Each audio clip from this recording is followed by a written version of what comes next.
Last part के and में हमने देखा था कि लिंजी जिन पर गुस्सा हो गई थी क्योंकि उसे लग रहा था कि जिन को पहले से पता था कि वो मास्टर ली की स्टूडेंट और हुआ की फियांसे है। तो ये जानकर वो जिन पर अटैक करने लगती है, लेकिन जिन ने उसकी गलतफहमी दूर कर दी थी।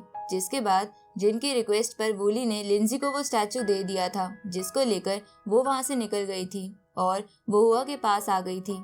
जिसके बाद उन दोनों ने मिलकर कुछ लोगों को मार दिया था और एक फॉर्मेशन में लगे पोर्टल की मदद से किसी दूसरे वर्ल्ड में चले गए थे। अब आगे तो इस पार्ट की स्टार्टिंग में हम देखते हैं कि वूली जिन को भाषण देते हुए बुद्धिज्म की पावर के बारे में समझा रहा था। साथ ही वो उसे कहता है कि दुनिया में जितनी भी चीजें होती हैं उसको गॉड ही कंट्रोल करते हैं और तुम अब जिस पाथ पर हो उसको भी गॉड ने पहले से ही डिसाइड कर रखा था। इसके बाद वो जिन की बॉडी में कुछ करने लगता है जिससे उसकी बॉडी से बहुत तेज एनर्जी निकलकर आसमान में जाने लगती है और वो अब ऑफिशियली स्पिरिट माउंटेन का मेंबर बन जाता है। जिसके बाद वूली जिन को एक स्टिक देते हुए कहता है कि ये स्टिक होली सन की आइडेंटिटी को बताती है और ये एक होली ग्रेड का ट्रेजर भी है।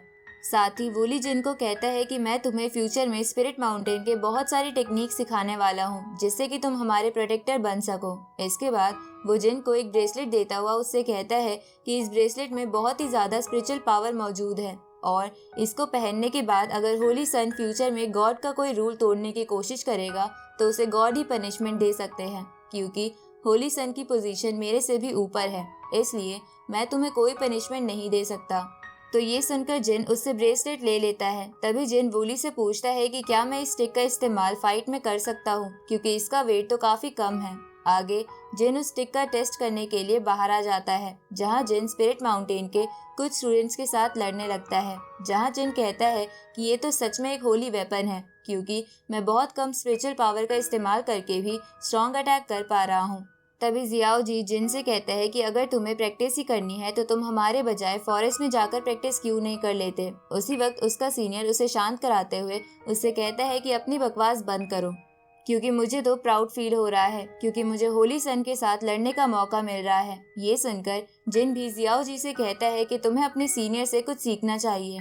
जिसके बाद वो उस सीनियर को भी पीछे पटक देता है और हैरान होते हुए कहने लगता है कि इस स्टिक ने तो मेरे ऑर्डिनरी पंच की पावर भी बहुत ज्यादा बढ़ा दी है। तभी वहाँ वूली आकर जिन की स्ट्रेंथ की तारीफ करने लगता है और वो उससे कहता है कि भले ही तुम्हारी स्ट्रेंथ बहुत ज्यादा है, लेकिन तुम अभी भी इस स्टिक को पूरी तरह से कंट्रोल नहीं कर सकते, इसलिए तुम्हें अभी और भी प्रैक्टिस की जरूरत है। ये सुनकर जिन आगे आते हुए वूली को थैंक्स करता है, क्योंकि वो वूली के डोमेन की पावर को एब्जॉर्ब करके ही वॉइड सेंट के पीक पर पहुंच पाया था। उसी वक्त वूली अपने ड्रैगन से जिन पर हमला कर देता है, जिससे जिन थोड़ा इंजर्ड हो जाता है।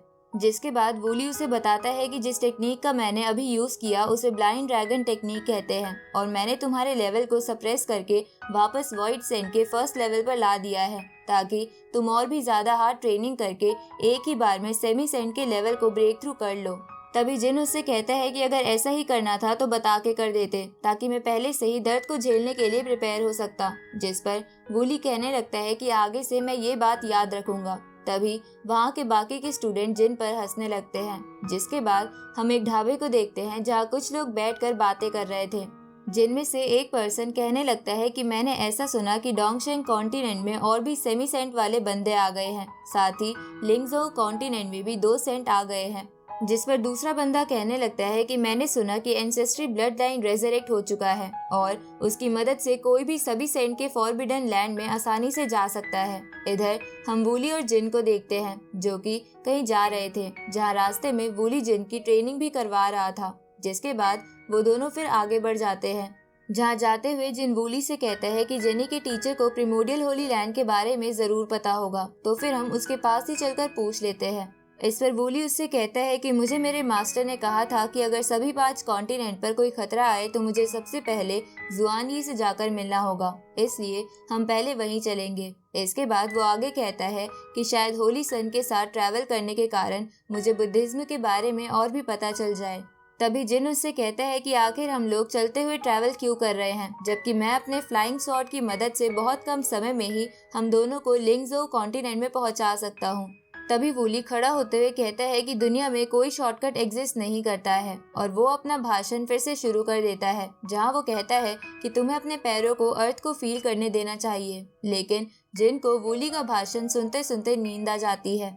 जिसके बाद हम स्नेक क्लैन के दो बंदों को देखते हैं जो कि आपस में बात करते हुए जा रहे थे कि वो स्पिरिट माउंटेन का बंदा सच में काफी स्ट्रांग था, लेकिन एल्डर ज़ीलुओ ने उसे काफी आसानी से हरा दिया। तभी वहाँ जिन और वूली आ जाते हैं, जहाँ जिन रास्ते में आने वाले बहुत से जहरीले सांपों को मारता जा रहा था। साथ ही वो वूली से पूछता है कि आखिर ये कौन सा प्लेस है जहाँ हर तरफ स्नेक ही मौजूद है।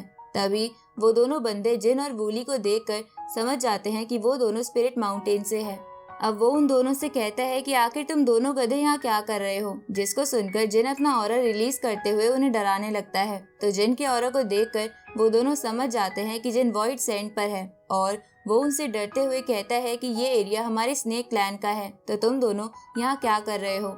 तो जिन आगे आते हुए कहता है कि ये एरिया स्नेक क्लैन है तो क्या हुआ, और वो उन दोनों को साइड करके वहाँ से आगे जाने लगता है। ये देखकर वो दोनों बंदे आपस में बात करने लगते हैं कि अगर हमने इन्हें यहाँ से आगे जाने दिया तो एल्डर पक्का हमें मार देंगे, और वो दोनों जल्दी से उन्हें रुकने के लिए कहते हैं। और इसी के साथ ये पार्ट यहीं पर एंड हो जाता है।